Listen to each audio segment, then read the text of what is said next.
A Few Goldilock Bears podcast with Vincent Cloud. John Nemitz. And David Lauer.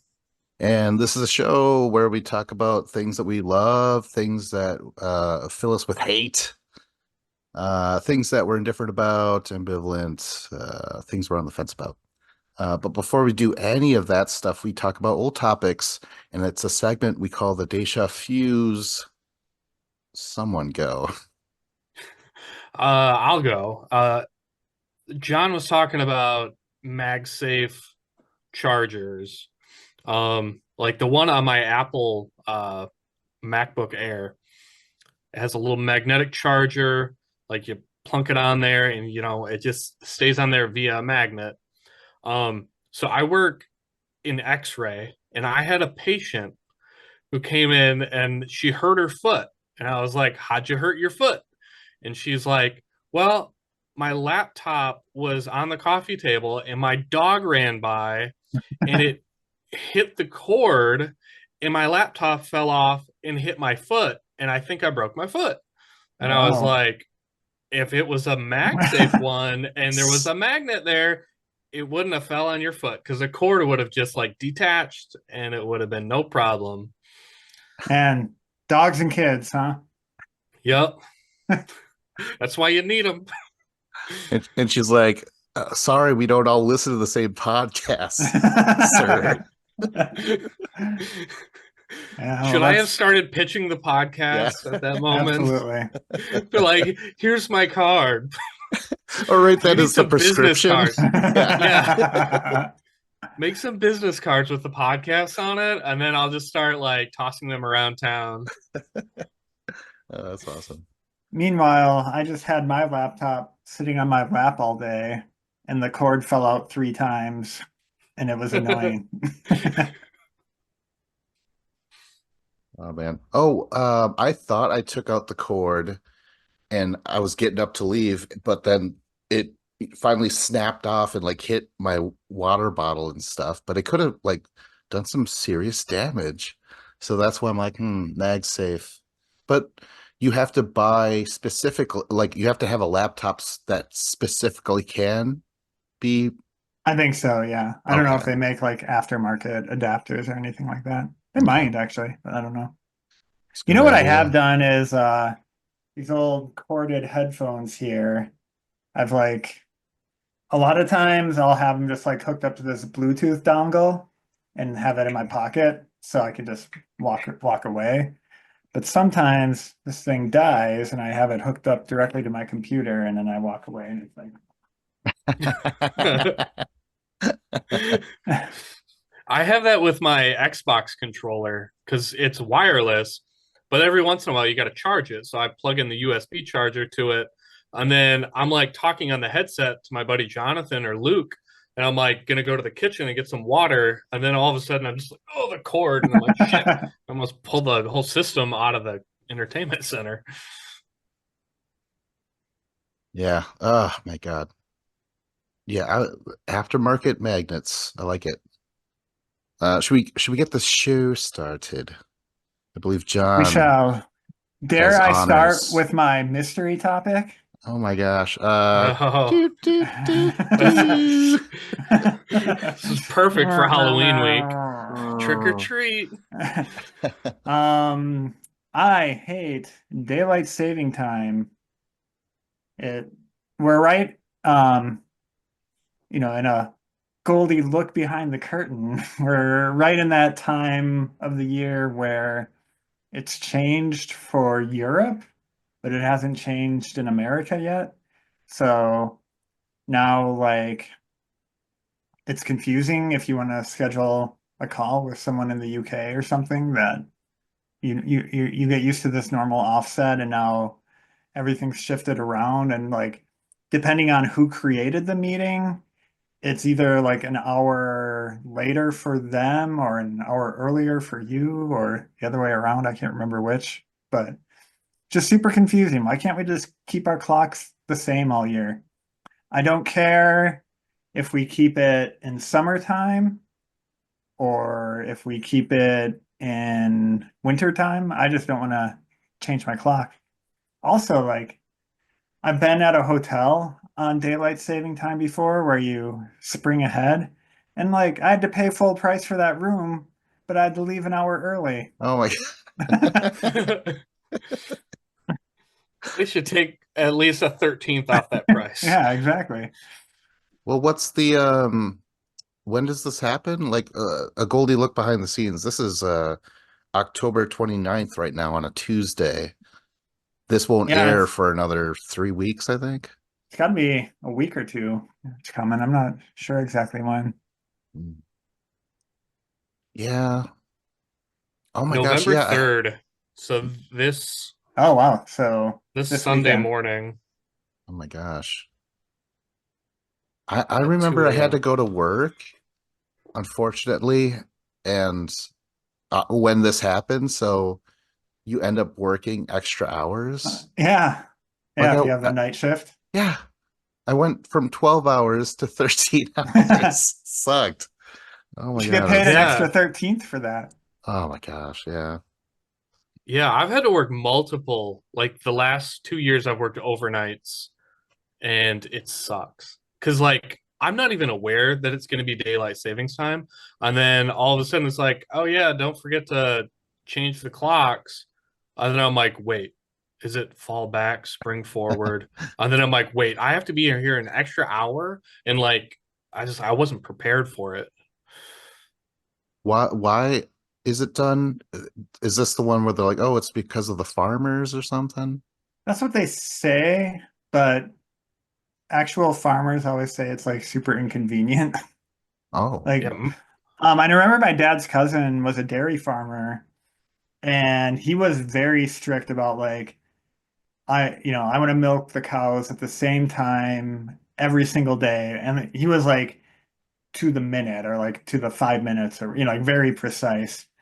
And so when daylight savings time would come around, like, and all of a sudden, like all his other responsibilities would shift in time, he would actually like prep and like for all the couple weeks leading up to it, he'd do it like 5 minutes earlier every night until then, like the clock would change, and then same thing shifting back in the spring or whatever.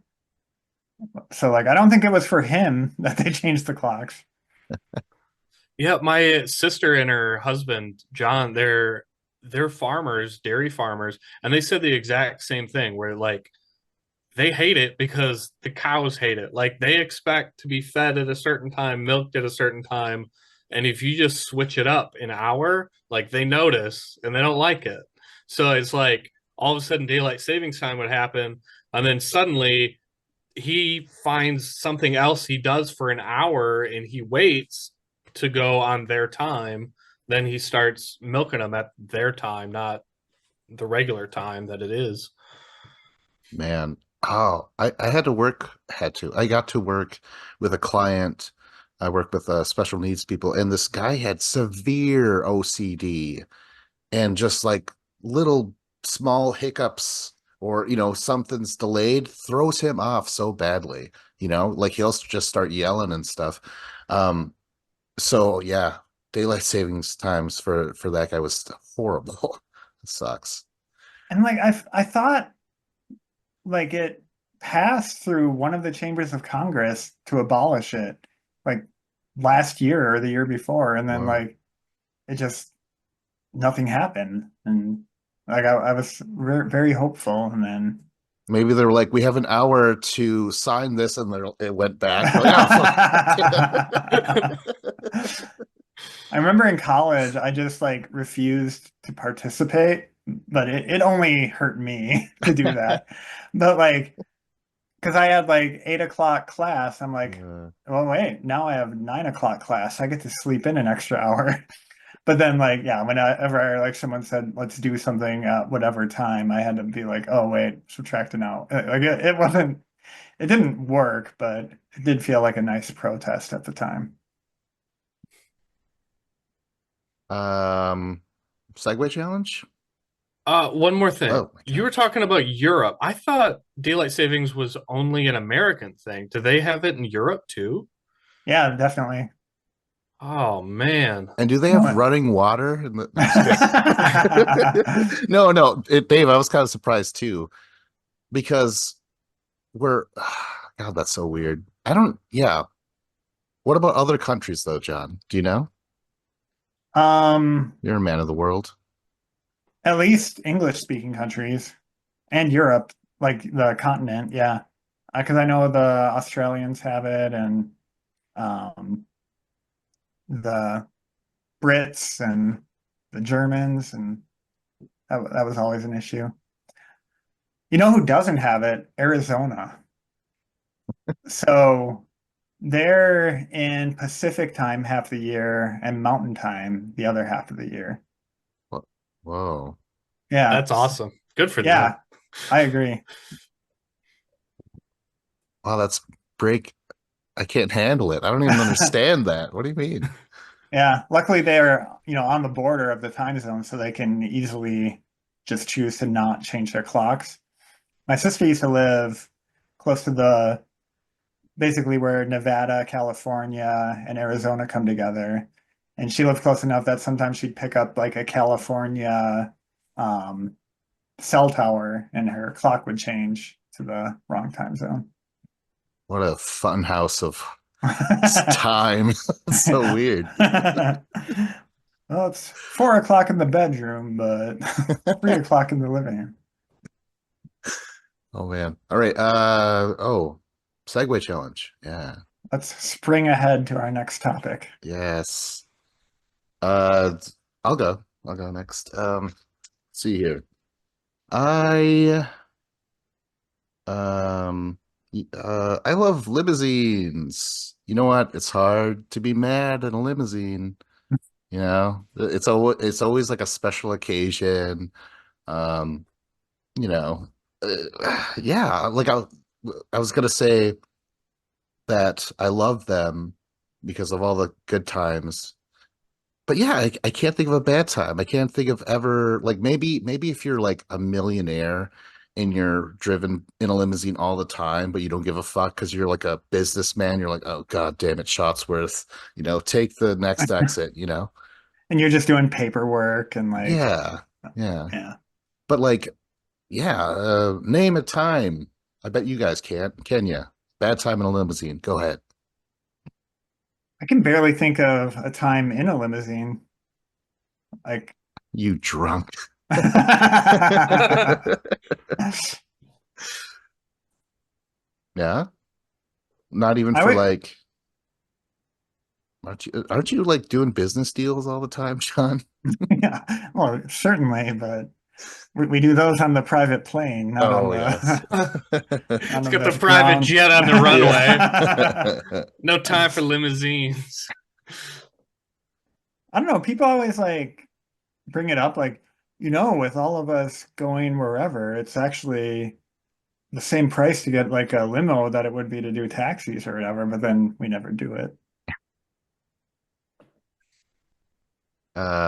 Dave, have you done the limo? You had to have. I feel like we might have been I've in one done together. I've done multiple limousines, but they're always like birthday party limousines where it's basically like somebody rents it for their birthday and then we just go bar hopping and take the limousine, and like the limousine driver is paid for the night, so he's a designated DD, and everybody just gets drunk, and like usually like you're drinking at the bars, but then when you're in the limo you're going to want to drink too, so like you usually have like a big beer cooler or jello shots or some kind of bottle of booze to pass around. So I've been in multiple, but like yeah, it's all very foggy.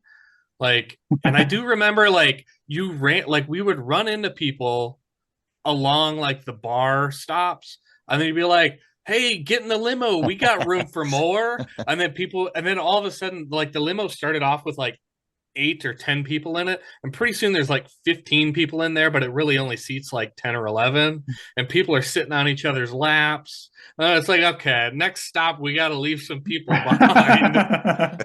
And then you're like, wait, why am I being left behind? Yeah. Yeah, soon enough, none of the original people are in the limo. They're like, hey, Dave's in the bathroom. Now it's time to go. I always felt it would be super weird to be a limo driver, you know? Like it feels nice. I would imagine you could like roll up the window and just like ignore them. But yeah, that would be a weird gig. My buddy's downstairs neighbor is a limo driver, or was until recently.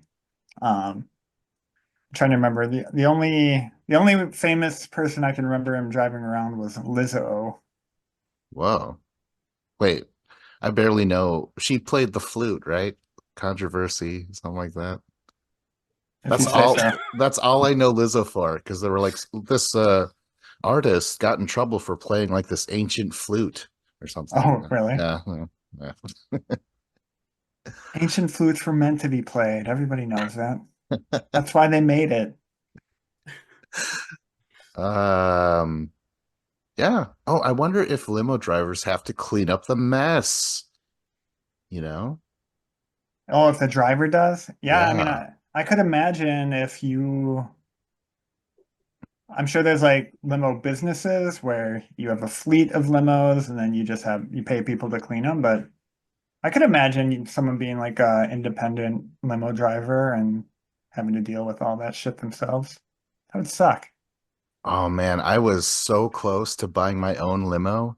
I noticed there was this like used old limo, like from it looked like from the 70s or something like that.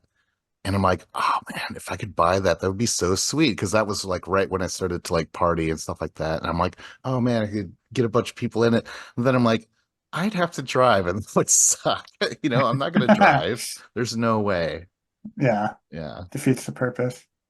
Yeah. Thought But the Remember, same thing. Like, I wanted to like buy one and just like that'll be my weekend job. Like, I'll drive people around on like a Friday or Saturday night. But I feel like after like 2 nights of doing it, you'd be like, screw this. Like, I hate this. Drunk people are assholes. yeah. and Remember I, Jesse and I were talking about limos one time and like why why are they all like Hummers and stuff now? And it's apparently because it has to do with the way they make the frames for the vehicles. And if you have a unibody car, you can't really convert it into a limo. But if you have like a car with like the old Crown Vics and everything with the independent frames, it was a lot more easy to modify. oh Never shit. cared to know that, but now I do. Yeah, I've never been in the Hummer version. That looks like it could be a lot of fun. And then, while you're driving in the floods, all the horrible weather, it's a global warming joke. Thank you very much. All right, uh moving on. Something else. What's the word? Come on. The Segway challenge? Let's not stretch this out too long. Oh, yes. Oh. Yes. All right, go ahead, Dave. All right, let's get to my topic. I Which you totally remember. I don't remember any of my topics. Um, I hate singers that use autotune. Um, like I feel like autotune, it's like it can be okay. Like if you're just gonna like clean up like a few of your notes, like if you like recorded a song for an album, there was a couple notes that you want to go back in and clean them up a little bit. I'm okay with that kind of auto tuning. Um, but like when you alter your voice to just have that auto tune voice the entire like if you just did it for one song because it's your stylistic choice for that one song, that's fine. But when you do it for every single song, for all of your songs, for all of your albums, and that's like your voice now is an auto-tuned voice because you don't have the actual talent to sing on your own, like it stops becoming a tool and it becomes a crutch. And there are certain artists that do this, and um like there's T-Pain famously uses auto tune like on everything. Lil Wayne uses it a lot, but I kind of like his music, so I'm like not offended by Lil Wayne doing it. I don't know. But I know like Gwen Stefani uses tons of autotune because if you've heard her sing live, she I don't know if she still is on The Voice, but she does like a competition. You know, The Voice is a singing competition. And then one of the episodes towards the end of the season, her and like a couple of the people from her team will do like a trio where they'll all kind of be singing the same song. And there's the two people from her team who they can't use autotune on that show. This is their real singing voice, and they sound incredible, awesome singers, like incredibly talented people. And then Gwen Stefani chimes in and she's singing, and there's no autotune, and it's just like, whoa, like it hits you like a ton of bricks. You're like, man, she sounds terrible. Like her actual voice, and maybe it wasn't always that way. Maybe she had a good voice when she was younger and she's lost it. But I don't know. Like I don't like all of the auto tune. I feel like it's a crutch and it lets like lesser talented musicians um like make music nowadays because like in the past there was like David Bowie and Tom Petty. They didn't have a perfect sounding voice, but they were so talented that they freaking made it work and they were great and like there even if there's a little imperfection, it still sounds great. And now I don't know. I kind of compare it to like people wearing makeup, where like if you wear a little bit of makeup, a little bit of eyeliner, a little bit of blush, that's okay. But when you're painting your entire face, then it's like it's too much. You know? What do you guys think? Um, well, autotune, the only time I thought it was kind of cool, well, I mean, Lil Wayne, when his voice is so unusual, and to put that on there is pretty cool, you know. But Kanye West did it for an entire album one time called 808s and Heartbreaks, and I think it was done well. You know, the whole like everyone knows he can't sing, but he's like, well, there's this tool where I could come up with melodies that I want to hear to my songs. So I can physically make that happen, you know, with this tool. So I actually like that album quite a bit because yeah, he never all of a sudden he's singing and it's all sad songs. So like the melodies are very like, oh man, kind of bluesy and stuff. So I thought that was well done. But I think the legend is that Cher is responsible for autotune. Like it was on Believe because she Mhm. couldn't hit the notes. So they're like, oh my God, we got to save this thing. You know? Oh yeah, Yeah. I remember Yeah. that. It was very auto-tuney sounding, and it Yeah. was like I feel like it was in the infancy of the technology, and it didn't sound good. But damn it, I have to admit, I would like to try it. That sounds fun, doesn't it? I saw an app on my phone like last week, Whoa. and that's what made me think about it. And they're like, just it makes you this app. It'll ask you like, make this noise, say this, and then it like generates like your audio profile, and then it has you say these certain words, and then like, okay, now you can just sing a song, and it will auto tune that song to your voice. I didn't actually download the app and try it, but the advertisement was, I don't know, it was basically making it seem like, anybody can get auto tune with an app on their phone. Shit. That So I'm sounds just cool. looking through a list of songs. The article is called like the 25 greatest auto-tune songs. Whoa. I'm not going to comment on that or not, but some of the songs that show up here, I think are good uses of it. So like Daft Punk, One More Time. Um, That I is a think really if good song. yeah, like if you're going for electronic sounding music, and if you are wearing robot heads, I think it's okay to use auto tune. Um, Apart from music, I love what it's done to like the comedy video, like they auto tune the news stuff and like like the Unbreakable Kimmy Schmidt theme song and that stuff, like where they just take news reporters or things that just people in the world say and put them through auto tune to make them Oh part my of a song or God. whatever. Yes. Like I think that's a hilarious use of that technology. Like that one where it's like, hide your kids, hide your wife. Yeah, exactly. That kind of stuff. And then ain't nobody got time for that. Oh, those were so awesome. Oh my gosh. Yeah, that's a good use of auto tune. I forgot about that show. That show was good. Oh, I heard this weird rumor. I didn't look into it because overall I was like, I don't really care. But I heard that T-Pain actually has a good voice because after singing through an auto tune, he actually started to learn to sing. Oh, really? Yeah. Yeah, I've definitely heard that too. And like he basically said like I that he got into auto tune early and was like, here's a gimmick I can use to make myself stand out.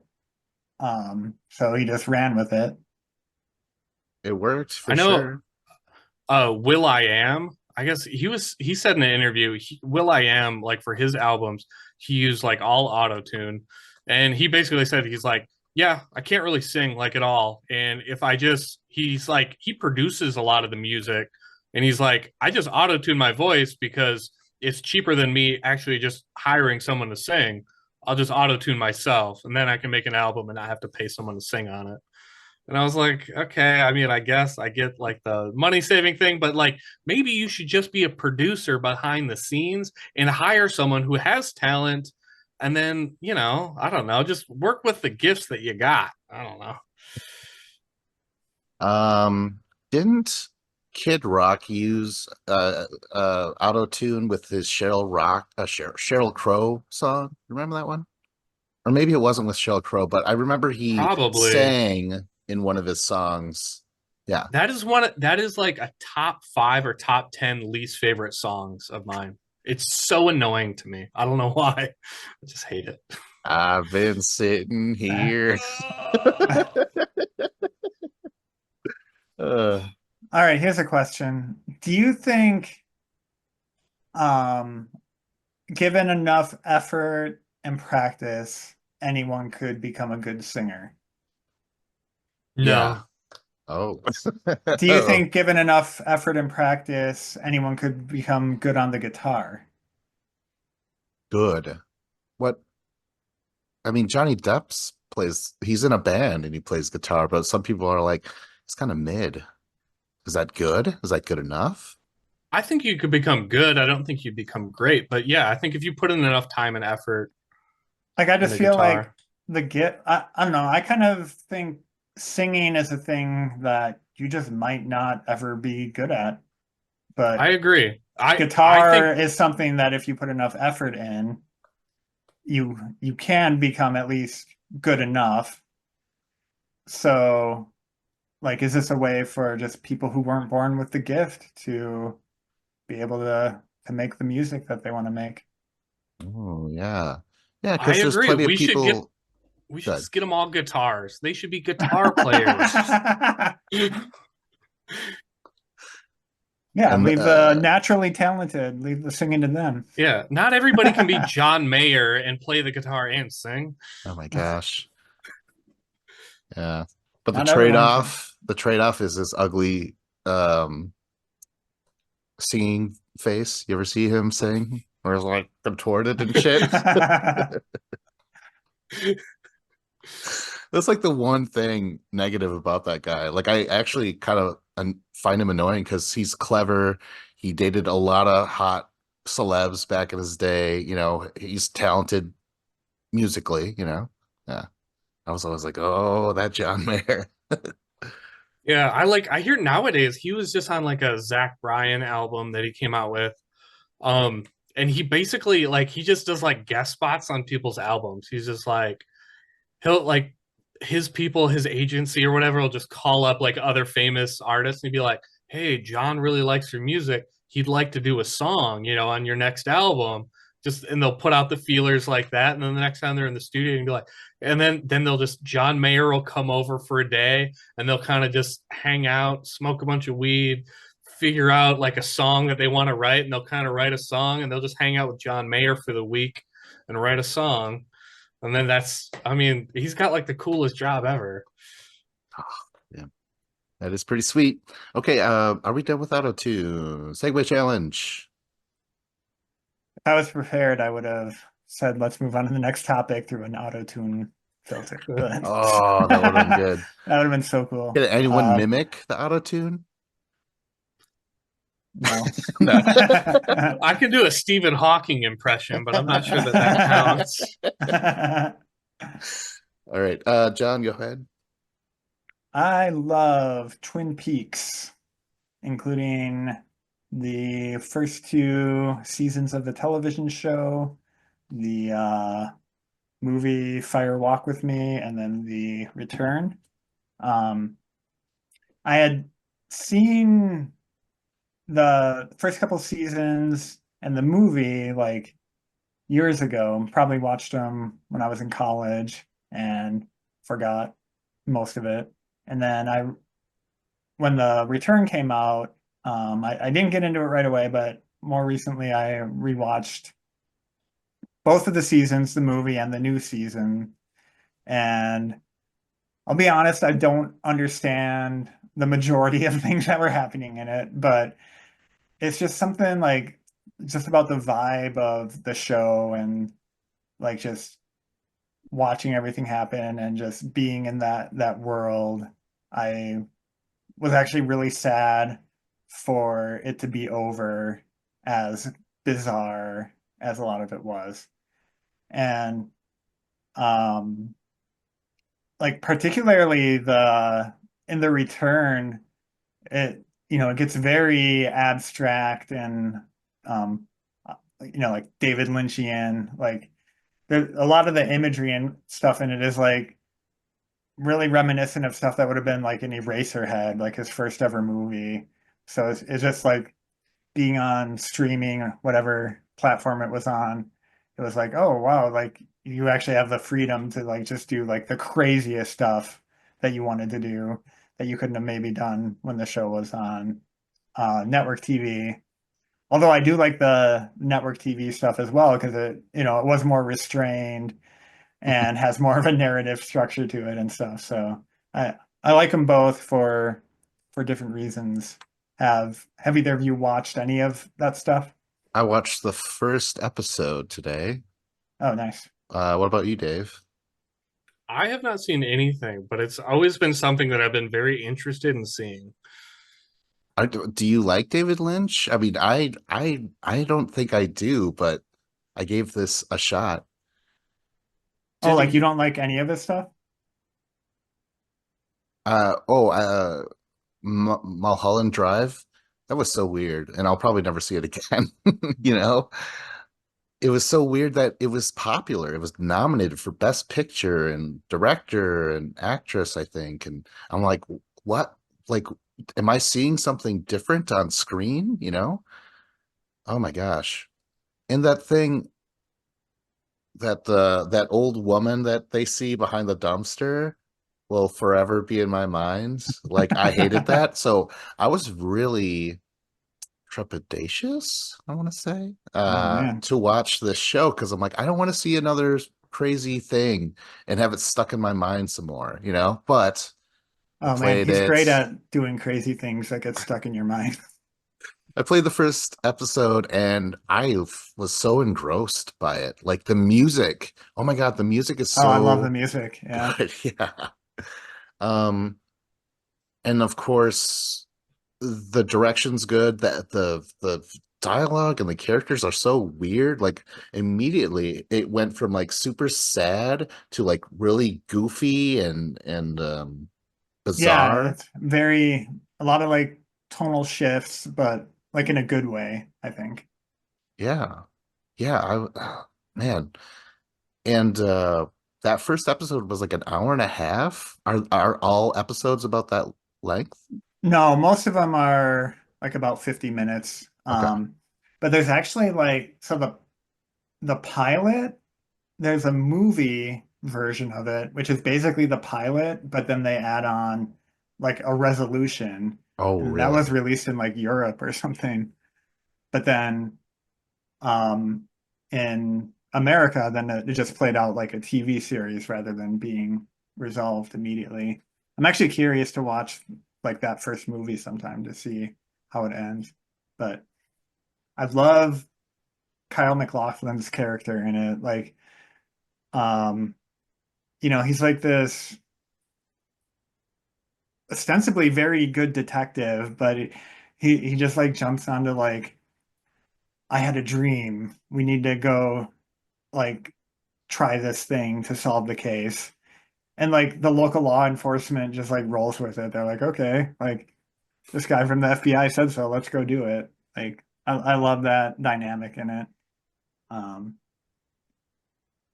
Trying to remember who else shows up. Like is like the goofy kind of dumb not detective, but the local police guy in there, and then like the flaky um receptionist at the police station. Like I love those characters throughout the thing too. Yeah, that oh my gosh, that was so many odd choices, but like very well done. Like the already I actually thought it might get solved at the end of this episode because it was so long, like hour and a half.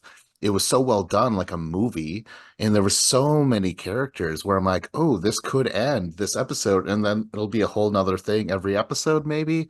That's what how I was thinking because I'm Okay, like, yeah. this is so well written and stuff. It's going somewhere, and of course, it ends on a cliffhanger, like most mysteries. I actually already have my theories and I have my suspects, and I'm Ooh. curious if it plays out. But uh, yeah, Kyle MacLachlan was awesome.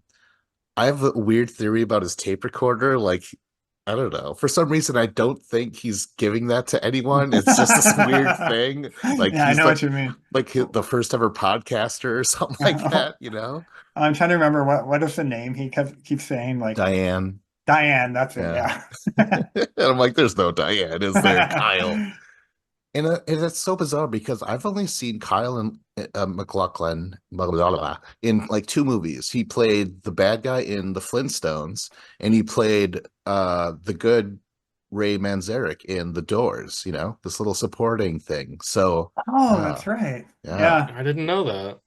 It's So I've interesting. I've never seen him in a bigger role before, and it was great. He's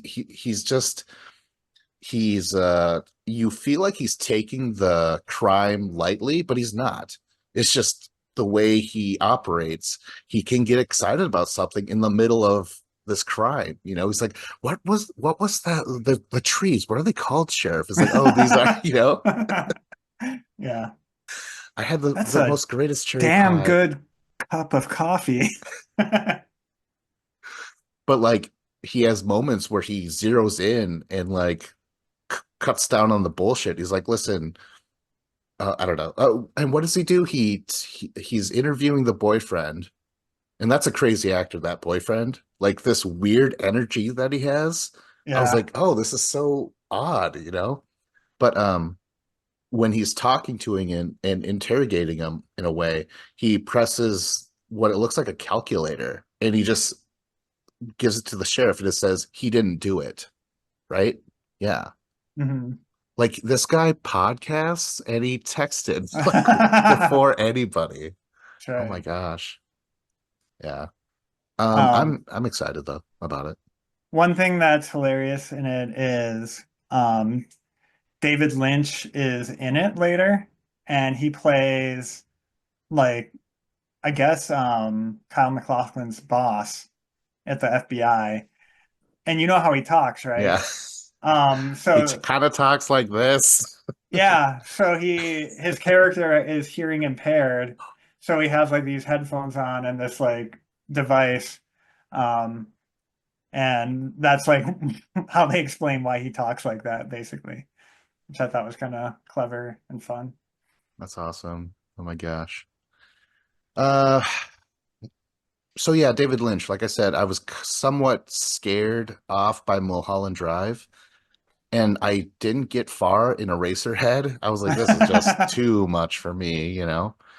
But Twin Peaks, this Don't is you probably don't you love like machine noise? damn it. Just played loudly nonstop, like ambient loud machines. Yeah. Oh my gosh. So is this his most accessible work, you know? Um, it might be. Although like um, Mulholland Drive was quite successful. Blue Velvet was I definitely want to see that for Dennis successful. Hopper. Yeah, I would definitely recommend that. Um, but I wasn't aware of it at the time because I was young or whatever, but apparently like the TV show was like a phenomenon. Like everyone like in the country knew it and was talking about it. And it's like this like David Lynch thing, which is just crazy to me. Yeah, he's probably the most bizarre mainstream creator that I could think of. Yeah. Oh my gosh. But yeah, Yeah, looking I've forward to the I've show. never watched any of his stuff, but I was just like I picked up like little tea leaves here and there, like reading stuff on the internet where I hear about it. I'm like, oh, that sounds good. Or it'll be like referenced in other like interviews or shows and stuff. And I've never seen Mulholland Drive or Twin Peaks, but like I've always wanted to see them just because of like the word of mouth that gets around. And it's like, oh, that seems interesting. Yeah, I've been Oh, rewatching a lot of his stuff and it's definitely like an acquired taste kind of thing. Like the first one you see, you'll think about it different than if you watch it over again, I would say. one thing that kind of threw me off a little bit, Dave, was the Susan's parents from Seinfeld are both in the TV show, and they even interact, and you're like, oh my God, what? And it's crazy because they're grieving, right? They're crying and sobbing, and you just have to expect George to walk in like, I'm sorry, but you guys are parked behind me. Yeah. I love that episode of Seinfeld with they're making the foundation for Susan, and George is got to deal with those two. Oh my gosh. All right, segue challenge. Um, Let's move on to the next. oh, that's I've heard that reference before where like they speak in backwards language or something, right? Yeah, Their dialogues played backwards. yeah, exactly. And the people in the red room. All right. All And, right. like in any normal soap opera, how there's like a weird abstract red room where everybody talks backwards. You know what? Let's talk about dyed hair. I'm indifferent to it. You know what? I think hiding your gray is fine. If you want to do that, whatever. But there is a limit. The older you get, it's really hard. No one's buying it. You're an old man, you have extremely dark hair. That doesn't happen to a lot of people. It does happen to some natives. That my dad or my grandpa had jet black hair like for the longest time. So you Um, secretly saw his stash of Just for Men. oh no. That happened with me and my grandpa. I asked my mom one time, I was like, how does grandpa not have any gray hair? She's like, it's just genetics. And then I saw the Just for Men in his bathroom, and I was like, ah, busted. Um, so I think some people though use colorful hair as, like greens and the purples and the pinks and stuff as an excuse for a personality. Like I feel like that's just Cara Maria is from the MTV The Challenge. She's got big red vibrant hair and blue, I think, right? Um, but she is not fun as her hair suggests. She's very uptight. She's very like cagey and stuff. She's got anger and stuff. You would just feel like dyed hair means a free spirit like Kate Winslet and Eternal Sunshine, that sort of thing. That works for her. But it seems like a lot of people are trying to make it look like they're exciting, but they're not. Like there's this woman on YouTube called like Nerd Girl something something, and she's got like this green hair, but you watch her stuff and it's like you could easily replace her hair with some, I don't know, brown hair because she's just boring. She's like really dull. Like there's no like I expect eccentricities out of these people, and it's usually in my experience not the case, you know? They're just like, "Oh, I am wild. Look at my hair." No, you know, that's really not happening. But then some people, oh, this is the one thing I like though. I don't think it's happening anymore, but people would dye their hair like a platinum blonde, like almost go gray on purpose. I don't know if you guys remember that at all, but I Sure, liked yeah. it. I liked it. It was cool. I was like, everyone's walking around like Like they're in the Matrix or House of the something. Dragon. Oh, yeah, that too. Yeah, for sure. But it's it was cool because I'm like, well, it looks awesome. And that's a way to kind of embrace the gray to get it more common and more mainstream, I guess, would be gray haired. So I liked it. And it looked like House of the Dragon, you know, how they're all like these blondes and stuff, but more like Yeah, platinum blonde. Yeah. I think in the books they actually all have like silver, whitish, like gray hair or something. I forget what it is. But yeah, like I always heard that like the that jet gray that everyone was doing, the platinum gray or whatever, that was like based off of Game of Thrones because I think Daenerys had like the gray hair and then she's supposed to have purple eyes. But Oh, like on the TV show, this is like blonde hair. blonde hair, and she got super nude for like the first season, then stopped. That's all I remember. Anyways, what do you But guys? her eye color, Vince. I don't remember her eye color either. Her eyes were down there. Anyways, oh yeah, what do you guys think about dyed hair? I'm just so happy, like, being my dad lost his hair at such a young age that being I still have hair, I don't care what color it is. And like, I'd be afraid that if I dye it, that's gonna like kill the roots or something and it'll all fall out or whatever. I don't think that's true, but I just like, no, I'll let it turn gray. I don't really care. Um, I as far as like colorful hair, a lot of people I work with have like yeah, like especially women have dyed their hair different colors and um enough have done it to the point where I don't even think about it. Like, hey, you're not acting quirky enough for how pink your hair is. Because like I only see people in like a professional setting, so it's like they can't or they shouldn't be like overly eccentric or everything, like we've all got a job to do or whatever. Dave, have you ever dyed your hair before? Like frosted the tips or something? No, I did. I dyed my hair. I tried to dye it like a dark brown or black when I was like 19. Everybody goes through that emo phase where they listen to a lot of Green Day or, you know, I don't know. I was listening to Green Day at the time, I think, and some other stuff. I don't know.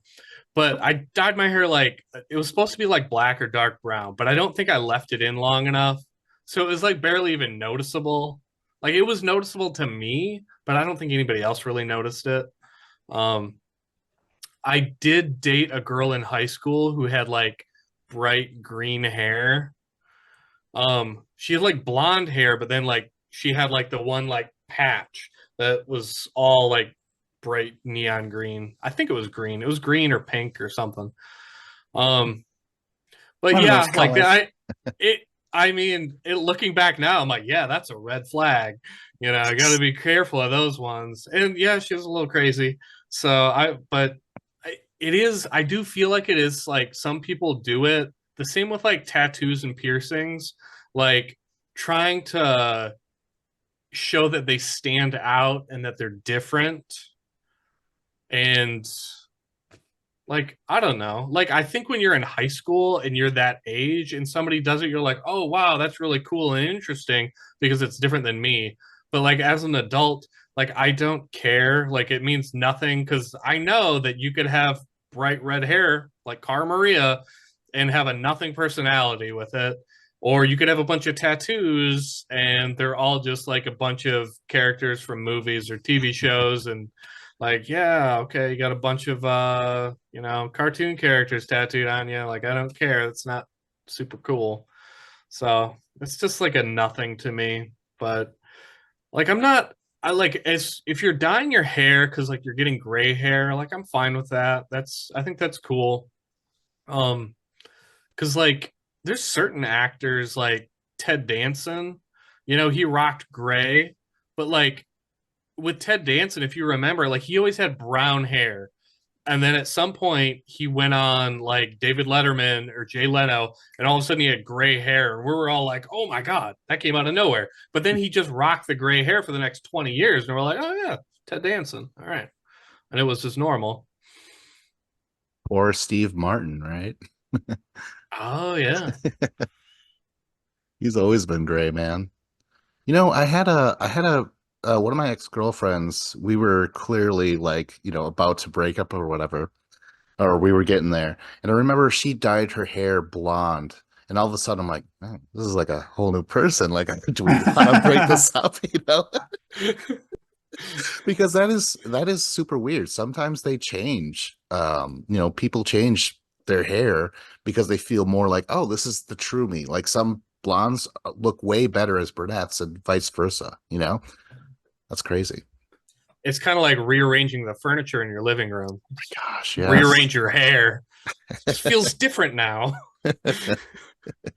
It is interesting how much we use hair and hairstyles to identify each other. Like, have you ever seen those pictures where they take like Bill Clinton's hairline and put it on George Bush or something like that? And like it's really hard to like immediately tell who is who because like it's such like an identifying feature apparently. Yeah. Well, um, are you guys graying at all? I am. A bit on the temples here. My beard in the center is gray, and then on the sides of my head, I have lots of gray. A lot of my Are chest hair is gray, I gotta say. Well, one of I my know a favorite lot. sorry. One of my favorite David Tell jokes is like, I'm getting older, guys. The other day I found a gray hair on my balls.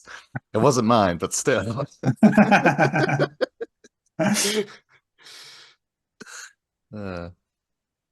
Uh, actually, that's crazy because, I'm sort of quasi growing a beard, not on purpose. I just haven't shaved. But yeah, there's a couple of white ones where it's like, it's so bizarre to see that there, but they're there.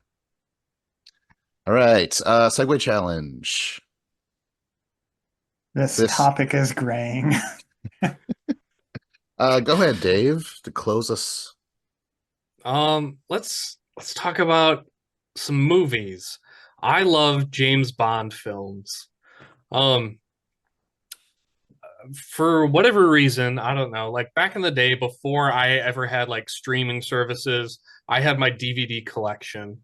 And I think Best Buy sold like the best, like all the James Bond movies on Blu-ray that were like Sean Connery, Roger Moore, part one, Roger Moore, part two, and Pierce Brosnan. And so, like, I bought all of these James Bond movies and I just started watching them. And like some are good, some are bad. I like the newer ones with like Daniel Craig, and honestly, I haven't even seen like the last two. Um, but I will watch them at some point. But I love James Bond movies, and not even for like the movies themselves, because most of the movies I would say are like a 5 out of 10 or a 6 out of 10. They're not great movies, but as a whole, all this like catalog, it's really cool because it's like watching like the evolution of action movies. Because you start with like Sean Connery, and well, actually, even before Sean Connery, there was somebody else, and I forget the name of it. There was one Uh, other one. really? I'll come back to it. Are But you thinking of George Lazenby, who came in just for one episode later? no, he was right after Connery. There was the original Casino Royale. Who did that? Oh, Um, right. I forget who it is. I'll look it up here.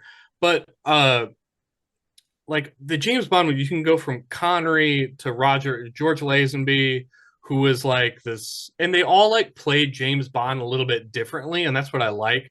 Is every James Bond is his own character. Like Roger Moore, people are like, oh, he's old and he's doesn't seem like he could do anything, and I'm like, yeah, but like they wrote the character to the actor in a lot of ways, where like Roger Moore wasn't doing a bunch of like physical stunts and beating people up. He was just using his brains and outsmarting them and just being a wise guy and being able to like do all this crazy stuff. And it was just like his smart gadgets and like he's James Bond, he's super rich, or at least he has access Yeah. to the MI6 and all of this stuff where he can do all this stuff. And like Casino Royale, I thought was awesome with Daniel Craig. Like, I'm skipping over Pierce Brosnan, rightfully so. Pierce Brosnan is my least favorite.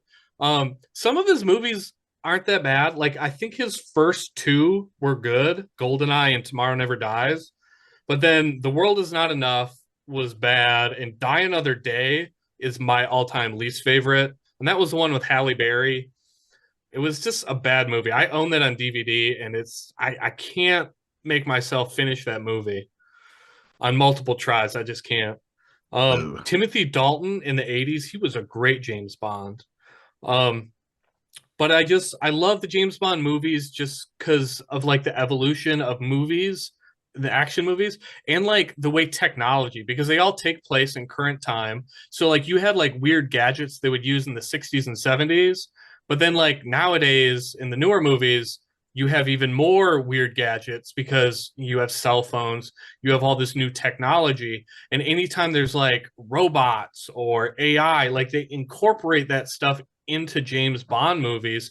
So it's like a little time capsule of like the technology of that time. So it has like this weird ethos where there's always going to be a new. I'm excited. Like I love Daniel Craig, but I also like hit the door, man. Like you've been around since 2006. Like it's 18 years at this point. Like I want a new Whoa. James Bond. Like let's get rid of him and get somebody new. Because I remember there was talk that who was it going to be? I forget. But there was Idris some Elba? other. Yeah, he was. There was talk that he was going to be James Bond, and I was like, that would be brilliant. That guy's Yeah. freaking awesome. So I don't, I haven't paid attention to the news, so I'm not sure if they are in talks on a new James Bond yet. But I want them to get that on the roll here. Let's crank out Each some new ones with a new actor. Idris is getting older now, though. Would he be around Roger Moore's age? Maybe. Well, I'm not sure. I've It never could seen be, any of yeah. the. Never seen any of the Roger Moore ones. I've seen mostly the Connery ones. Pierce Brosnan, like I saw Goldeneye a lot, It was just because I think my brother loved it, so I ended up watching it a lot. And I'm like, yeah, this is fine. You got Famke Jensen and her killer thighs. That's pretty cool. Um, and then you got what's his name, 006, Sean Bean. That was awesome. But in terms of GoldenEye, though, holy shit, have you guys ever played the game GoldenEye on N64? Oh yeah. Yeah, it's one Yeah, of my all-time favorites. right? Oh my gosh, it's so good. And I just like I watched for research today, I watched Goldfinger.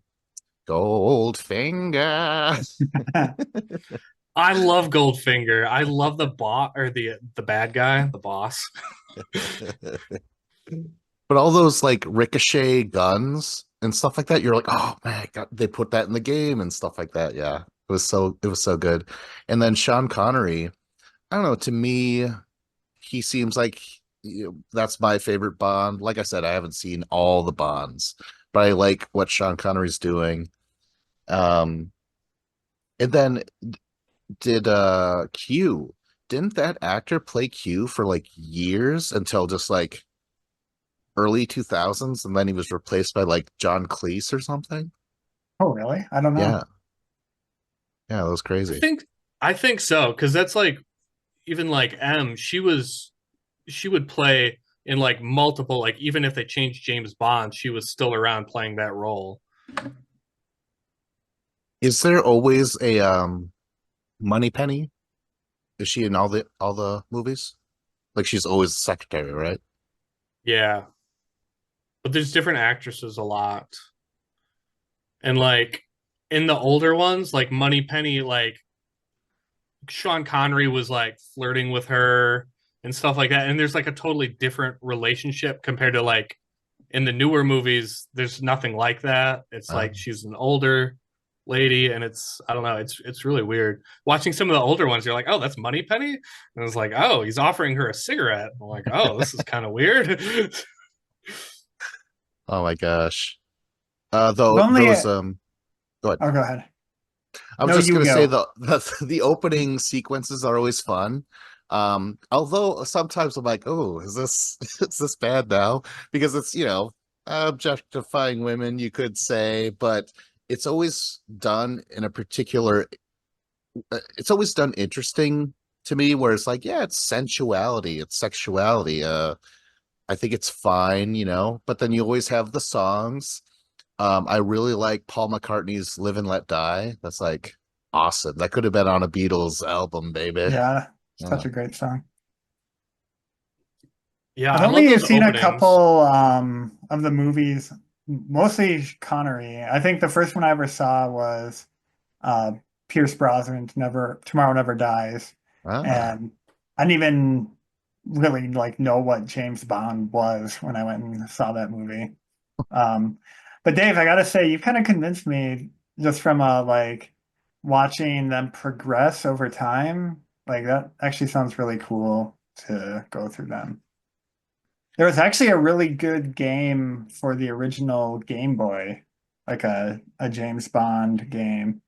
And, like back in that era, um, movie-based video games were usually pretty horrible. It was just like, oh, let's just slap the name of some movie on here and make the cheapest game we can. But this was actually really cool. It was like kind of like the top-down view of like a Zelda game, and it was like puzzle solving and like but like action, like running around and doing stuff. Like I actually kind of want to play that game again, to be honest.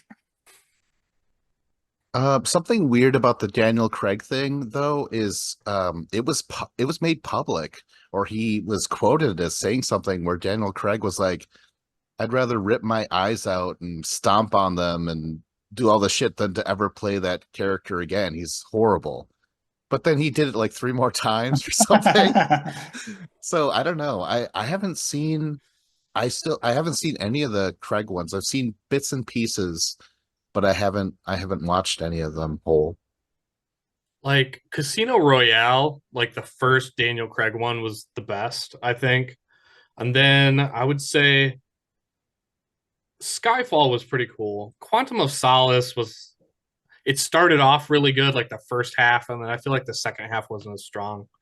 Um, but one thing I would suggest, and I'd like never suggest this, and it was like my hate last week, but like ratings and rankings, go on Rotten Tomatoes and like just look up all the Sean Connery ones or all the Roger Moore ones and just look at the audience score.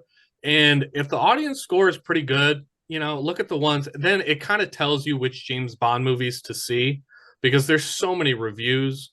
And like with some of these, like with Sean Connery. His first three James Bond movies I thought were awesome. But then like the fourth and fifth ones, I felt like it kind of fell off. And then George Lazenby came in and did one. And then Sean Connery came back for another one, but then that one was really good. And I don't know. They're kind of all over the map, like on whether the movie will be good or not. Um, but they're definitely worth seeing. Just and I felt like Roger Moore. I've always heard so much shit talked about him. In all of the movies I saw with Roger Moore, I thought were really good. Oh, what really sucks is that Radiohead were hired to do the Spectre opening song, and they cut it. They dropped it and they replaced him with Sam Smith or whatever his name is. And I listened, like they posted the song Spectre, it was called, and it's so wonderful. It's like one of my favorite Radiohead songs. But the thing that sucks is that it's not on any album. you know, like it, and they could have put it on a moon-shaped pool because that was afterwards, but they didn't. It was so bizarre because they used soundtrack from Romeo and Juliet on OK Computer. So I don't know. I don't get it. It's a wonderful song. I wish it was on an album. Make it Yeah. happen, Ah, Tom. yeah, yeah. Or Johnny. Yeah. I love the opening theme songs to James Bond movies because they're like I used to always hate them because I thought they were bad. And then I watch them and I'm like, they are bad, but they're charming in a way. Because I really think they are really like some of them are really bad, but it's like 3.5 to 4 minutes long, and it's just credits and then like this weird visual that's like kind of trippy. And I just imagine like people were watching this at the drive-in movie theater in 1972, and they're you watch the opening scene and then that song comes on. It's like, okay, run to the concession stand, or like, I don't know. I'm like, you're just chilling in your car at that point. So what did they care? Well, that's the other thing, though. I mean, with that song was there's always like the ladies. They're all like kind of dancing and like the during that credit sequence and stuff. Really odd reference in Friday the 13th Part 6, Jason Lives, where when Jason wakes up from his grave after being struck by lightning, he kills the dude and then he looks at or then it cuts to him walking just like James Bond turns and then swipes his machete and it's a Oh fucking yeah. yeah, it's a parody of it's so out of place, but it's kind of funny. Yeah. Segue. Oh, wait, no, we're done, right? Let's get out of here. Yeah, we're gonna let that topic live and let die. Oh my gosh. Bah, bah. Okay, that was the show. So if you're on YouTube, like, subscribe, comment, although I rarely respond to those comments. Yeah, it's just so ingrained in me to say those words. And Uh, if he does, it's to mock you for yeah. for whatever you said. Go to a few goldilockbears.com and tell your friends about our show. We need the views. I was Fitz a Cloud. We need those 5-star ratings. I'm John Evans. I mean, if we could, we would dye our hair for you. Give us attention, please. I'm David Lauer.